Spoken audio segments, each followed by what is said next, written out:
welke kanker kun je nou toewijzen aan Tsjernobyl? Dat is behoorlijk lastig. Er is een EU Green Party, die heeft de Other Report on Chernobyl gepresenteerd en die heeft gezegd, nou, het aantal directe doden moet in de orde van 60.000 zijn. Dus je ziet dat partijen zijn het met elkaar niet eens, maar dat het er maar 4.000 zou zijn. Dat is wel erg weinig. En dan is nog de Malignant Legacy of Chernobyl en die zegt van nou, ga maar rustig uit tot tegen 1 miljoen doden. Als je echt goed zou weten hoe die straling doorwerkt in al die landen die uiteindelijk geïnfecteerd zijn. Nou, de waarheid zal in het midden liggen, maar in dit geval 500.000. En dat is toch erg veel. En als we dus zien dat, dat het in Japan nog niet over is, en dat eigenlijk het potentieel van de ramp veel groter is, mogen we in ieder geval kijken en ons hart vasthouden. Er is dus heel veel disinformatie, natuurlijk niet alleen bij de officiële Russische instantie geweest, zoals ook Japan vandaag heeft toegegeven, dat ook de Japanse regering zegt, nou, we hebben toch niet alles verteld daarover. In België is de weerman Armand Pien verteld van, jongen, jij moet je mond houden daarover. Dus in Nederland, ik weet dat nog, mochten we geen spinazie eten, de koeien moesten naar binnen. En in België, hier was niks aan de hand. Ja? Ja, hier is gestopt, hè, bij de grens. Ja. Ja. Ja. Maar er is geen server, hè, dat bestaat niet. Ja?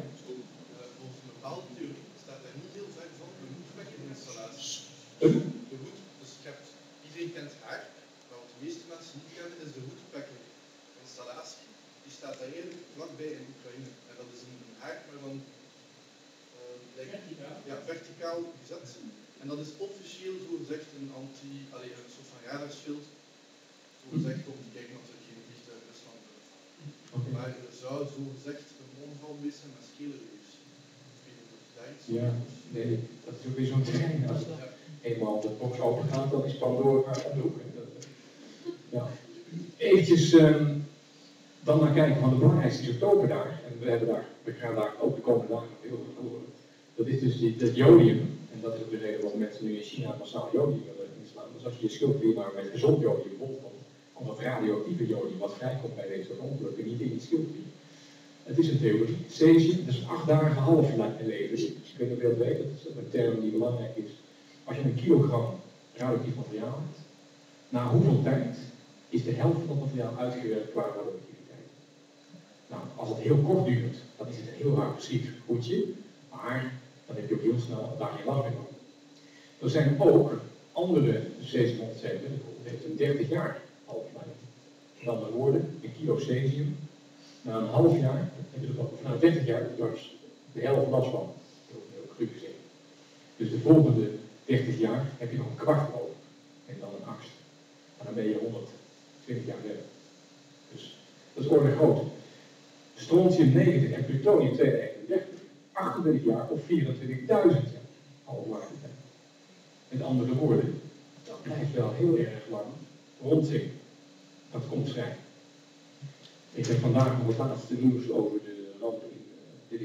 Hier zie je dus in ieder geval hoeveel gebieden hele hoge radioactiviteit hebben ervaren. Ver in Europa, maar ook richting Afrika zelfs is het gekomen als je dat googelt. Dat is waar we last van krijgen. Dit zijn beelden die je bij Chernobyl kunt vinden.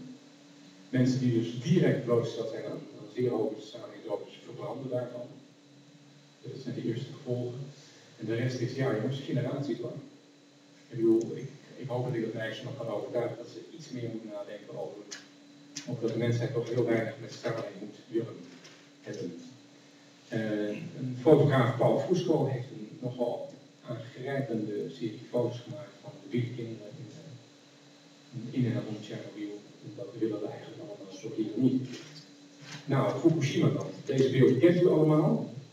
Ook weer 10 tot 30 kilometer, hè? Dus dat is het gebied wat dan nu direct geëvacueerd is. De nieuwste gegevens van vandaag waren dat er waarschijnlijk met grote. Je ziet daar de huidige directeur, die is nu het blijkt dus niet alleen uranium 235, er zijn ook plutonium 239. En de houdbaarheid van uranium 235 schijnt 700 miljoen jaar te zijn. Ja, en die andere is 24.000. Er ligt 3400 ton aan splijtstof daar opgeslagen in diverse vormen. Dat is heel veel. kan ik u vertellen. En het schijnt dat in al die centrales een mengoxide is gebruikt. Dat is een term die nu nieuw opkomt.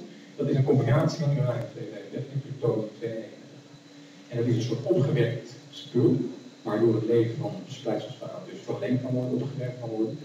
Maar dat is een mengseltje wat 2 miljoen keer gevaarlijker is dan normaal uranium. Dit gaat door een hele grote staart krijgen. Enfin, we waren over UFO's bezig. Nou heb ik een film uit. En jongens, ik kom direct op wat er nou. Ik kan niet 100% zeggen of het echt is, maar dat blijkt dus wel. Ik heb het al jaren geleden. En dan zie je dus dat een vliegtuig dat daar voorbij komt, een viertal bollen ziet, die zich kennelijk op de een of andere manier interesseren voor die centrale. Dat is dan zo gezegd een kerncentrale. Denk bij een willekeurige bol niet onmiddellijk dat er een mannetje in moet zitten. Daar begin ik steeds meer achter te komen. Die bollen hebben allerlei afmetingen, kunnen heel klein zijn, tot zeg maar zo groot als een voetbal of kleiner. Ze staan er wel een soort licht aan, maar kunnen dus ook misschien remote bestuurd worden vanuit grotere eenheden. Dat weet ik dus niet, maar dit. Ja. Het zijn veel voorkomende beelden die door amateurs en professionals gemaakt worden van UFO's. Het is niet een flying object en het is unidentified. Wat het precies is, daar moeten we dan maar naar speculeren. Maar, nogmaals, er wordt gezegd dat er dus nogal wat aandacht is voor de nucleaire aspecten van onze species. Nou, dit is nog wat je over Japan kunt vinden. Die level 7 is aan Tsjernobyl. Er was sprake van of we naar level 6 zouden gaan voor dit incident in Japan. Ja, jongens, mag niet hopen. Je moet het zeker niet willen. Maar level 8 en 9 zal wel bestaan. En de vraag is dus, in deze schaal weer aangepast. Laten we hopen van niet. En dan zou ik dus inderdaad denken van laten we dat maar gaan vragen. Dit zijn de laatste beelden, dus die ene centrale, ik het nummer niet. Dan zie je dus dit was in goede tijd, mag ik zeggen, zie je diezelfde kraaninstallatie waarin die staat uit het band gehaald in de band gehaald en daar zie je hoe zwaar de hele zaak is toegetakeld. Ja, zo ziet het er dan uit. Om brandweer ter plaatse, die mensen moet je vreselijk bewonderen over hun moed of onwetendheid. Dat weet ik in dit geval. Uiteraard is Japan natuurlijk een land geworden met de kijkerteller op dit moment. Iedereen staat elkaar te controleren of het allemaal goed gaat. En die video heb ik laten zien. Ja, dit is een ander aspect, maar dan moeten we misschien onnodig gaan afronden, denk ik. De mensheid heeft officieel in totaal 2053 atoomexplosies veroorzaakt om het speeltje van de atoombom en de waterstofbom een beetje in de vingers te krijgen. En de plaats waar dat gebeurt is aangegeven, de landen die daarbij betrokken zijn aangegeven: Amerika 1032, China 715, Frankrijk 210, Engeland 45. Deze ben ik even bij India, denk ik. Of is dit India? Zelf even. Wie is dit? Nee, in Korea. Nee, China zit bovenin met 700. Oh nee, dat is Rusland. Sorry, dit is China. Dit is China, dat is Rusland. Ook even in verband met jouw Spacewedder. Die mevrouw Joy Renison heeft daar dus dat onderzoek veel gedaan als Spacewedder. En die zegt, en ik vind het een heel plausibele verklaring, die zegt, we hebben door heel veel detonaties hoog in de atmosfeer onze beschermingslagen natuurlijk enorm aangepast. Een van de redenen, zegt zij ook, voor bijvoorbeeld capturing, kan zijn dat het gedaan wordt om de effecten die we nu met die toegenomen zonneactiviteit en de impact die dat heeft op onze computer- en communicatiesystemen, om dat enigszins te compenseren, op een nogal suïcidale manier weliswaar, met methaan. Dat zou kunnen. Ik vind dat een plausibele verklaring. Want die ionosfeer en andere aardlagen, de magnetosfeer, zijn door die explosies waar een gigantische hoeveelheid aan energie vrijkomt die een fractie van een seconde natuurlijk gewoon totaal opgeblazen. De effecten daarvan moeten we misschien aannemen dat die nog steeds zijn. Dat beweert zij, dat beweren onderzoekers ook. Dus het is erop of eronder, lijkt het wel, voor deze planeet. Terwijl, wat teruggekomen op de Canadese minister die zegt van er zijn mensen onder ons op deze planeet die hebben contact met buitenaardse, of hebben die van gehad. En het enige wat we hoeven doen als mens zijn is vragen. Helder is waar. Ook al verschuift van de machtsbalans op deze planeet, zullen alle onwetende mensen in één keer denken van jeetje, ik ben 60 jaar voor de gek gehouden, dus ik heb dat had UFO's onzin waren, maar dat zijn ze blijkbaar niet. Maar ik denk dat we het als planeet nodig hebben en ik ben het eens met de uitspraak dat dit Japanse probleem sowieso een monetaire meltdown kan zijn.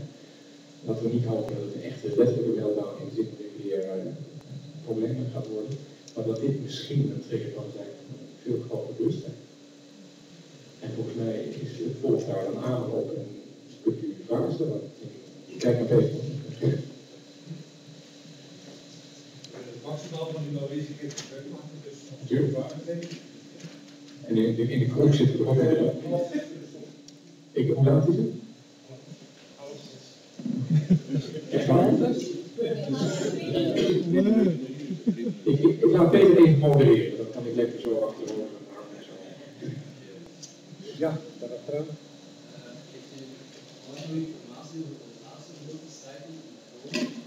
In? Ja, ja. Ja, ik heb hem ook bij me, dat is Jeruzalem. Ja, dat is natuurlijk een hele fraaie. Ik weet niet of jullie die voorbij zien komen. Even kijken wie makkelijk nog in. Video. Jeruzalem staat. Dat is nog niet zo gek lang geleden, een paar maanden volgens mij, is er vanuit 3 of 4 posities boven de belangrijkste plek bij Jeruzalem, misschien wel van de wereld, een licht gezien wat naar beneden komt en dan boven de tempelberg gaat hangen, de heiligste plek. Daar hovert hij een beetje, dan komt er dus iemand bij die daar vanuit een andere hoek weer een camera op heeft staan. Heel veel licht.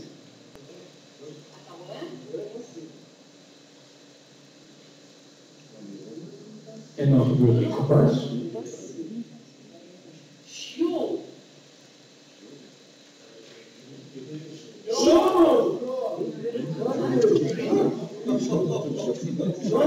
Nou, is dat spectaculair? Hè? Nou, dat is niet bekend, maar het gaat nog tijd door. Dan zie je de rode lampen nog hoog in de lucht.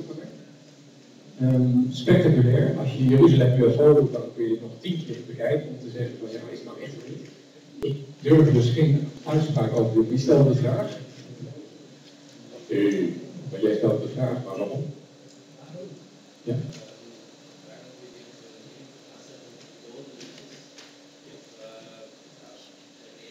Ja? Dat lijkt speculeren. Ja, speculeren.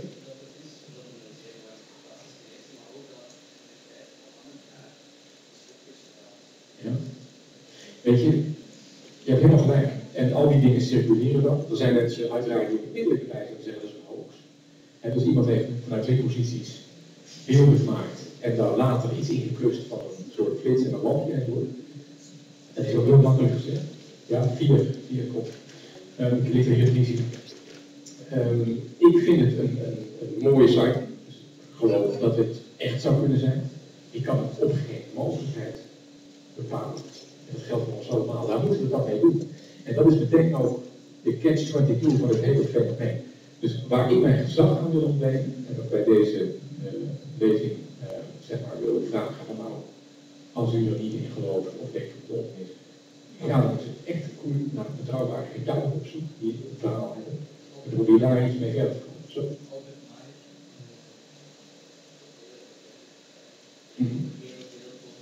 Ja. Oh, dat is ongelooflijk, dat vind ik echt heel goed.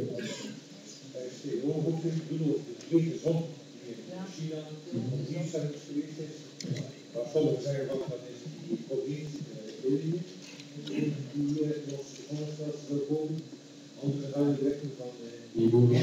Ja. Ja, Peter. Jij weet wat jij zegt.